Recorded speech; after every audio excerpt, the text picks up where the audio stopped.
आज हम बात करेंगे भोजपुरी फिल्मों के सुपरस्टार और बीजेपी सांसद दिनेश लाल निरहुआ के बारे में। दिनेश लाल निरहुआ का जन्म 2 फरवरी 1979 को गाजीपुर में हुआ। इनके पिता का नाम कुमार यादव और माता का नाम चंद्रज्योति यादव है। इनकी पत्नी का नाम मनसा देवी है।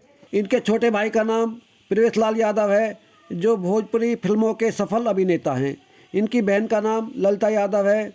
इनके पिता कोलकाता में एक फैक्ट्री में नौकरी किया करते थे।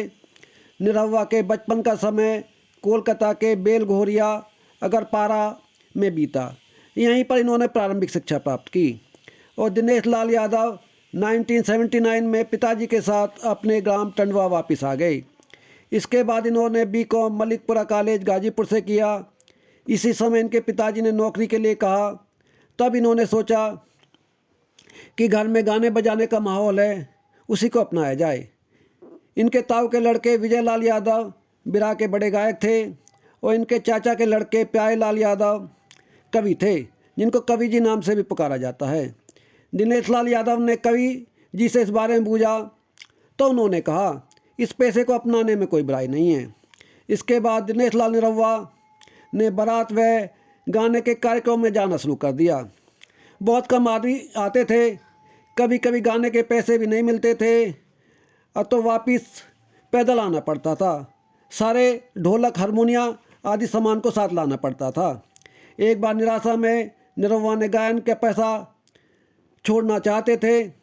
तब इनके पिताजी ने कहा कि इस पैसे को मत छोड़ो, एक दिन ऐसा आएगा तब लोग तुमसे मिलने के लिए तरसेंगे।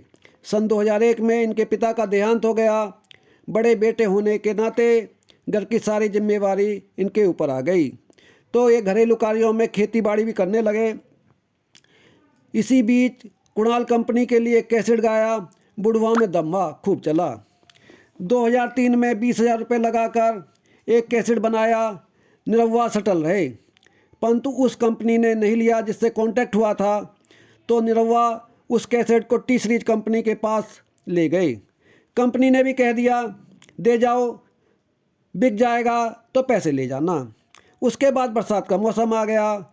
दिनेश लाल खेतीबाड़ी का काम करने लगे। बरसात के बाद उन्हें एक कार्यक्रम मोहनिया बिहार में जाना था।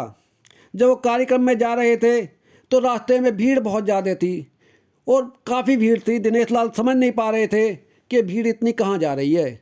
उन्होंने सोचा मैं कार्यक्रम में भीड़ की वजह से लेट हो जाऊंगा, तो उन्होंने रास्ता बनवाना चाहा। तब उन्हें किसी ने बताया कि यह आपका ही कार्यक्रम है। दिनेश लाल निरहुआ इतनी भीड़ को देखकर आश्चर्यचकित रह गए। उनकी समझ में कुछ नहीं आ रहा था कि ये क्या हुआ। जब स्टेज पर गए, गाना शुरू किया, तब वहाँ से आवाज़ आई, निरहुआ सटल रहे और पब्लिक ने हल्ला मचाया।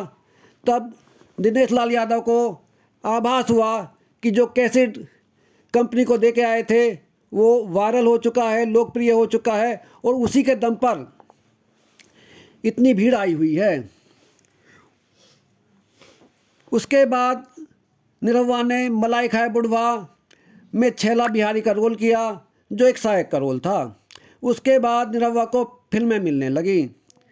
निरहुआ ने 2008 में निरहुआ रिक्शा वाला फिल्म में काम किया, जो सुपरहिट रही। निरहुआ ने 2010 में एक डांस कार्यक्रम जो टीवी पर आयोजित था उसमें भाग लिया।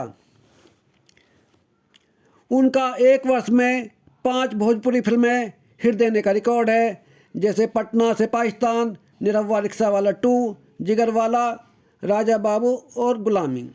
2012 में दिनेश लाल निरहुआ ने बिग बॉस सीजन में भी भाग लिया। 2012 में भोजपुरी फिल्म गंगा देवी में हिंदी पिक्चरों के सुपरस्टार अमिताभ बच्चन के साथ काम किया। दिनेश लाल निरहुआ को पहली भोजपुरी फिल्म निरहुआ हिंदुस्तानी के लिए BIFA 2015 ने सर्वश्रेष्ठ अभिनेता का पुरस्कार से सम्मानित किया। 2016 में भोजपुरी फिल्मों में उनके योगदान के लिए उत्तर प्रदेश सरकार द्वारा भारतीय सम्मान पुरस्कार से सम्मानित किया गया। दिनेश लाल निरहुआ भोजपुरी पिक्चरों के बहुत लोकप्रिय अभिनेता है। इसी को देखते हुए दिनेश लाल निरहुआ ने 2019 में आजमगढ़ से बीजेपी के टिकट पर चुनाव लड़ा, परंतु वे समाजवादी पार्टी के राष्ट्रीय अध्यक्ष अखिलेश यादव से चुनाव हार गए। उसके बाद 2022 में यूपी विधानसभा चुनाव में बीजेपी पार्टी का सदस्य होने के नाते बड़े पैमाने पर प्रचार प्रसार किया। इस चुनाव में करल से अखिलेश यादव के विधायक बन जाने पर आजमगढ़ सीट लोकसभा की छोड़ दी।